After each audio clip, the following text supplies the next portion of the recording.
இந்துக்களின் புராண நூல்களில் ஒன்றான மகாபாரதத்தில் நினைவு கூறும் வகையில் அமையப்பெற்றுள்ள கூத்தாண்டவர் கோவில் சித்திரை திருவிழா வெகு விமர்சையாக நடைபெற்று வருகிறது. கடந்த 29ஆம் தேதி சாகை வார்த்தல் நிகழ்ச்சியுடன் தொடங்கி 18 நாட்கள் நடைபெறும் இந்த விழாவில் முக்கிய நிகழ்வான திருநங்கைகள் தாலி கட்டும் நிகழ்ச்சி நேற்று கோவிலில் நடைபெற்றது.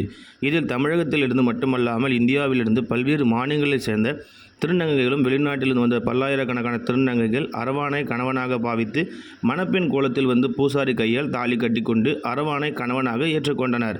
அதன் பின் இரவு முழுவதும் கும்மி அடித்து ஆடிப்பாடி மகிழ்ந்தனர்.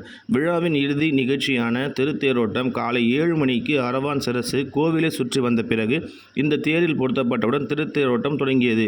இதில் சுற்றுவட்டார கிராமத்தை சேர்ந்த கிராம மக்கள் மற்றும் ஆயிரக்கணக்கான திருநங்கைகள் என இந்த தேரை வடம் பிடித்து இழுத்து வருகின்றனர். இதனைத் தொடர்ந்து திருத்தேர் செல்லும் போது அதற்கு முன்பாக கோவில் குவியலாக கற்பூரம் கொளுத்தி தேங்காய் உடைத்து கும்மி அடித்து பின்பு பந்தலடிக்கு சென்று தாலி கட்டிக்கொண்ட திருநங்கைகள் தங்கள் நெற்றியில் துறந்து வருகின்றனர். மேலும் ஒப்பாரி வைத்து அழுத பின்பு அங்குள்ள கிணற்றுகளில் குளித்துவிட்டு பின்பு வெள்ளை புடவை அணிந்து விதவை கோலத்தில் தங்கள் சொந்த ஊருக்கு செல்வார்கள். இதனைத் தொடர்ந்து நாளை மறுநாள் தர்மர் பட்டாபிஷேகத்துடன் இந்த திருவிழா நிறைவு பெறுவது வழக்கமாக இருக்கிறது. மேலும் இந்த தேர் திருவிழாவில் எந்தவிதமான அசம்பாவிதங்கள் ஏற்படாமல் இருப்பதற்காக 5 மாவட்டங்களிலிருந்து வரவழைக்கப்பட்டிருக்கக்கூடிய சுமார் 1000க்கும் மேற்பட்ட போலீசார் ஆங்காங்கே பாதுகாப்பு பணியில் ஈடுபட்டு வருகின்றனர். மேலும் சுமார் 100க்கும் மேற்பட்ட CCTV கேமராக்கள் அங்கே பொருத்தப்பட்டு கண்காணித்து வருகின்றனர்.